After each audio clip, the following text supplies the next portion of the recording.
This is the Horse Radio Network.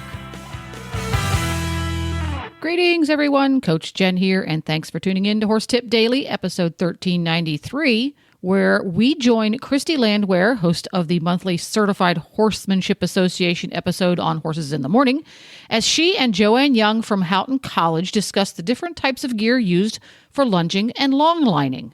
Today's episode is brought to you by Purina Omega Match.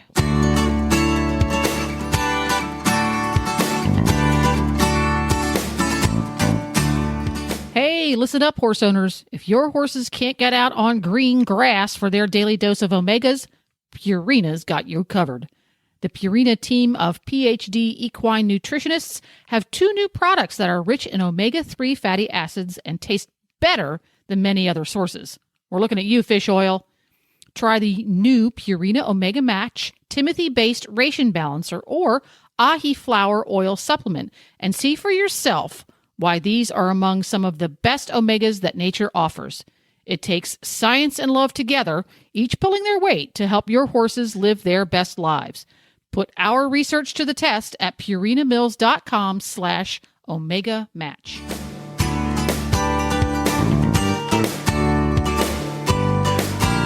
What are some different types of equipment that needs to be used for these types of activities? And what are the advantages and limitations do you feel of each?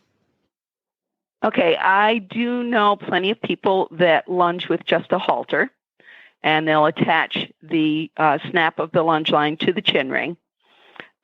Basically, if that's what you're doing, because the halter is not fitted precisely to the horse's head, about all you can really manage on that is a little loop in your line and exercise to get the horse moving and burn off excess energy.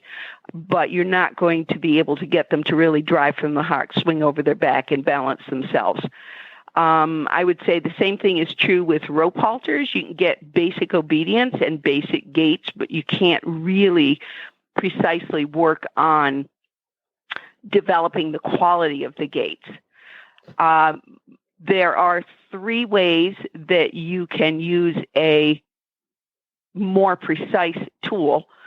One would be to use a snaffle bridle with a snaffle bit in it.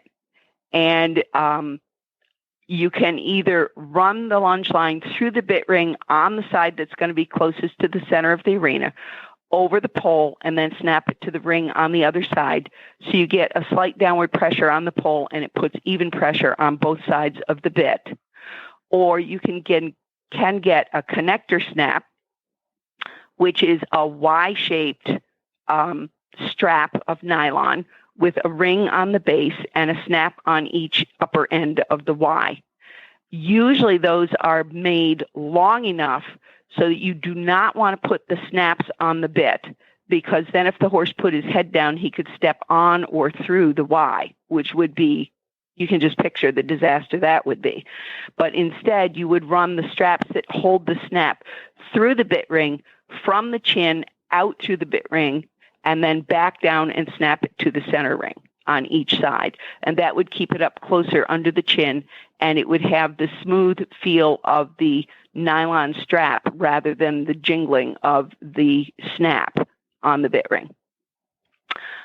They also make connector straps for lunging that are leather, that have a snap on each end and then a ring in the middle. Sometimes they, instead of a snap, they will have a strap with buckle that can be adjusted. You need to make sure you get the right size. So if you're going to put it under the chin, it will rest against the chin and not hang down at all.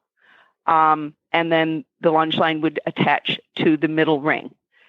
There are the ones that buckle on and are adjustable. If you have a horse with a particular sensitive bars on the mouth, you can put it over the bridge of the nose and buckle it snug enough so it will sit very stable on the bridge of the nose.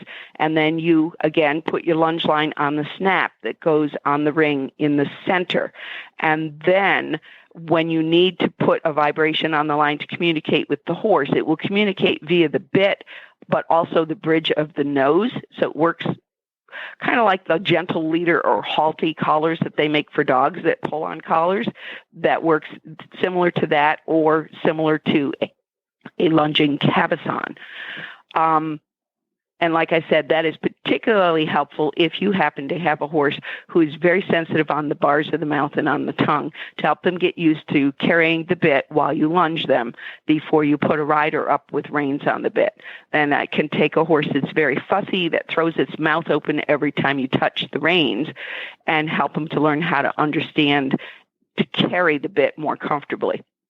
Joanne, I'm so glad you're mentioning, if I can just interject here for 1 second, I'm so glad that Sure. you're mentioning the metal on metal, because I don't think people realize that when you have metal snaps, even on your reins, and you put them on a metal bit, that's a lot of vibration in that horse's mouth. Whereas if you have the leather end to your reins, or in this case, your Y that you're talking about, it doesn't create that much vibration through their mouth, and it's actually Yes. can be much more user friendly. So I'm really glad that you brought that up.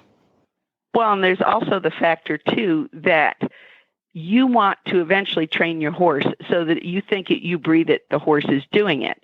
If you have white noise going on all the time in the horse's mouth, that interferes with the subtlety of the very advanced level riding, because that white noise of the metal on metal obscures the very soft vibration you can make with your finger that would get a beautiful, instant, soft response from your horse. Very much so. So I why agree. would you want to throw that away and prevent it? True. Very true. So I'm sorry. So you had one more.